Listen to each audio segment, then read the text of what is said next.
ही 13 कामे नेहमी लपूनच केली पाहिजेत. आपल्या आयुष्यात किती जरी लोक आम्ही तुमच्या सोबत आहोत असे म्हणत असली किंवा असा देखावा करत असली तरी देखील आपलं कुणीच नसतं आणि आपलेच आपल्यावर केव्हा उलटतात याचा देखील काहीही भरोसा नाही. त्यामुळे प्रत्येक गोष्ट प्रत्येकाला सांगत फिरत जाऊ नका.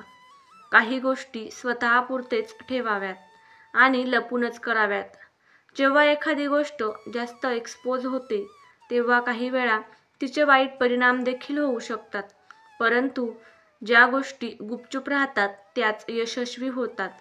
आज आपण या व्हिडिओमध्ये अशी कोणती 13 कामे आहेत जी कोणाला न सांगता लपूनच केली पाहिजेत तेच पाहणार आहोत.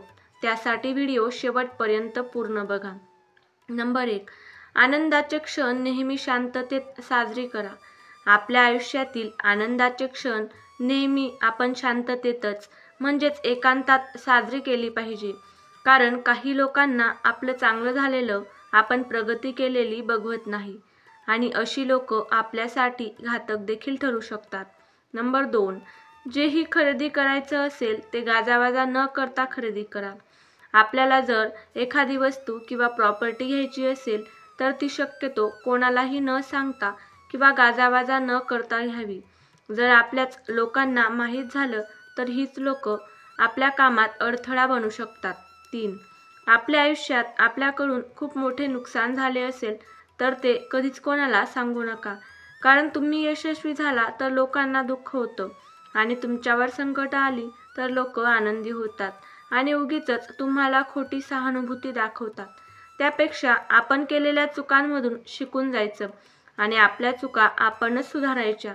दुसऱ्यांना सांगून ती लोक मदत तर काही करणार नाही, परंतु त्या गोष्टीला अजून पुढे 10 जणांजवळ नक्कीच सांगतील.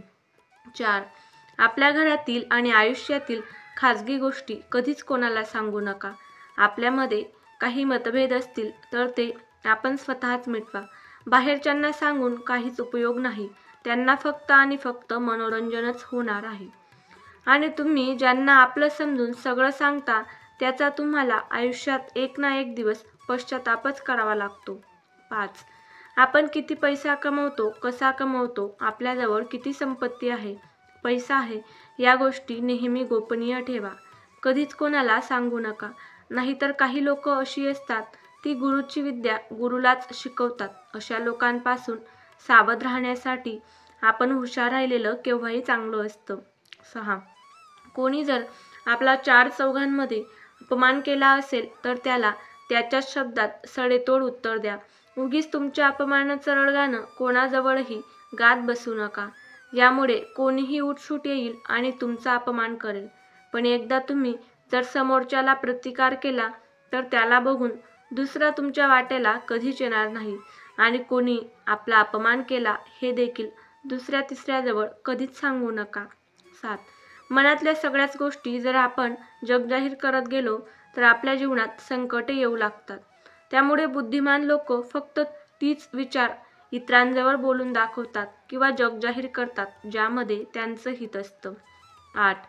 आपल्याला एखादा आजार असेल किंवा व्याधी असेल, आपण कोणते तरी औषध घेत असू तर या गोष्टी देखील बाहेर इतरांजवळ सांगायची काहीच गरज नाही. उगीचच लोक नको ते बाहेर बोलत फिरता आणि आपल्याला मानसिक त्रास होतो. त्यापेक्षा आपल्याला माहीत आहे आपल्याला काय आहे त्यावर आपण पर्याय शोधून त्या गोष्टी चांगल्या करण्याचा प्रयत्न करा. 9. कोणी जर आपला 2 दिवसाचा मित्र किंवा मैत्रीण झाली असेल आणि तो आपल्या आयुष्यातल्या खाजगी गोष्टी म्हणजे जसं आपलं वय किंवा इतर काही वैयक्तिक पर्सनल गोष्टी विचारत असेल तर त्या कधीच सांगू नका. 2 दिवसाच्या व्यक्तीवर आपण पूर्ण विश्वास ठेवू शकत नाही. आपण सांगितलेल्या गोष्टींचा तो व्यक्ती गैरफायदा देखील घेऊ शकतो. म्हणून कोणावरही विश्वास कधीच ठेवायचा नाही. 10. केलेले दान हे नेहमी गुप्त ठेवावे तरच आपल्याला त्याचा पूर्ण लाभ मिळतो. असं म्हणतात की गुप्त केलेलं दान देवतांना प्रसन्न करतं. 11. एखादा आपला कमाईचा मार्ग असेल ज्यामधून आपण चांगली कमाई करतो हे देखील कधीच बाहेर सांगू नये. कारण तीच लोक ज्यांना तुम्ही सांगाल तेच तुमच्या कमाईचे मार्ग केव्हाही बंद करू शकतील. कारण हे कलियुग आहे. यामध्ये नात्यांपेक्षा पैशांना जास्त किंमत आहे. पैशांसाठी लोक रक्ताची नाती देखील विसरतात. आधी भलाईचा जमाना होता, पण आता ज्यांचं करावं बरं तो म्हणतो माझंच खरं. त्यामुळे कधीच कोणावर दया दाखवू नका. हीच लोक केव्हा सापासारखे तुमच्यावर उलटतील तुम्हाला देखील कळणार नाही. केव्हाही ते तुम्हाला दाबून त्यांचं भलं करू शकतात. तुम्ही जेवढं तुमचं आयुष्य तुमच्या पुरताच घालवाल तेवढेच तुम्ही आयुष्यात आनंदी राहाल. म्हणून शक्य तेवढं लोकांपासून अंतर ठेवूनच राहा. जेवढी गरज असेल तेवढेच समाजामध्ये सोशियल व्हा. प्रत्येक गोष्ट सोशल मीडियावर एक्सपोज केलीच पाहिजे असं नाही. जेवढे आपण जास्त सोशियल होतो तेवढेच आपले दुश्मन वाढत जातात. कारण चोरी तेव्हाच होते जेव्हा आपल्या घरातल्या गोष्टी आपण स्वतःहून चोराला दाखवतो. कारण तो तर अंतर्यामी नसतो की आपल्या घरात काय आहे हे त्याला कळेल. आपण स्वतःच्या हातानेच आपल्यासाठी खड्डा खोदून घेतो आणि त्यात पडायला तयार होतो. माझ्या आठवणीतला एक किस्सा तुम्हाला नक्कीच सांगायला आवडेल. एक मुलगा होता, आई वडिलांचा एकुलता एक, लाडात वाढलेला. वडील कॉलेजला प्राध्यापक. वडिलांची अमाप संपत्ती होती, त्यामुळे मुलाला फारसं कमावण्याची गरज पडली नाही. मुलाला बाहेर फिरताना खूप सारं सोनं, अंगठ्या, गळ्यात मोठा गोफ, हातात ब्रेसलेट सोन्याचं, महागडी बुलेट घेऊन फिरायची सवय होती. यामुळे त्याला खूप मोठेपण वाटत होते. परंतु असंच एक दिवस 4-5 अज्ञात हल्लेखोरांनी गळ्यातला गोफ ओढण्याच्या नादात गळा चिरून त्याची हत्या करून सर्व सोन्यासहित बुलेट घेऊन पळून गेले. लग्न होऊन 2च वर्ष झाली होती आणि 2 महिन्याची चिमुकली मुलगी देखील होती.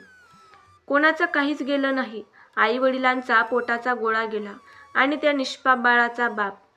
मागून आपण कितीही न्याय मागितला तर गेलेला जीव आपण परत आणू शकत नाही. त्यापेक्षा आपलं आपणच सावध राहिलं पाहिजे. यावरून आपल्याला काय शिकायला मिळते? तुमच्याजवळ किती जरी संपत्ती असली तरी ती बाहेर लोकांना दाखवायची काहीच गरज नाही. त्या संपत्तीचा योग्य वापर केला तर आपण आनंदी आयुष्य जगू शकतो. हव्या त्या इच्छा पूर्ण करू शकतो. आणि ही संपत्ती जर आपण लोकांना दाखवत फिरलो तर आपला जीव देखील घेऊ शकते. आशा आहे या गोष्टीवरून तुम्हाला कळलेच असेल की या व्हिडिओचा उद्देश काय आहे. आशा आहे तुम्हाला हा व्हिडिओ महत्त्वपूर्ण वाटला असेल.